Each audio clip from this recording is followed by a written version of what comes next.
if I'm remembering correctly through the cobwebs of time, Jim Hellwig was on the road. I was on the road at the time with them, and he just disappeared.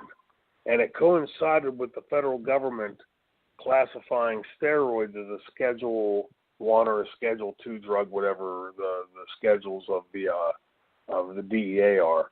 And that anybody caught with them without a prescription, basically the RICO laws, the federal racketeering laws kicked in, and you would forfeit, like let's say Shane Douglas owns an office building that he has his office in and rents out the rest and gets caught with steroids, then the federal government can come in and confiscate the building, arrest you, and Jim Hellwig just disappeared off the road one day. He just didn't show up at the show that night.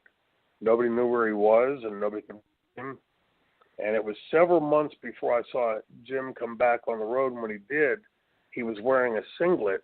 He was still in great shape, don't get me wrong, but he was nowhere near as big as he had been, and he had a singlet that had like the ab muscles painted onto it, and he did look different, but it was still Jim Hellwig. I can verify that.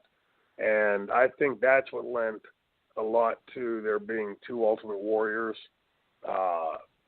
That he was, that when he came back, he was much smaller. My guess is that the belief at the time was that he went back and, got rid of all the steroids that he had and stopped taking them and came back. And when he did, he was much lighter, maybe 40, 50 pounds lighter, and was wearing that singlet with the painted on muscles. I think that's where the double Ultimate Warrior thing began.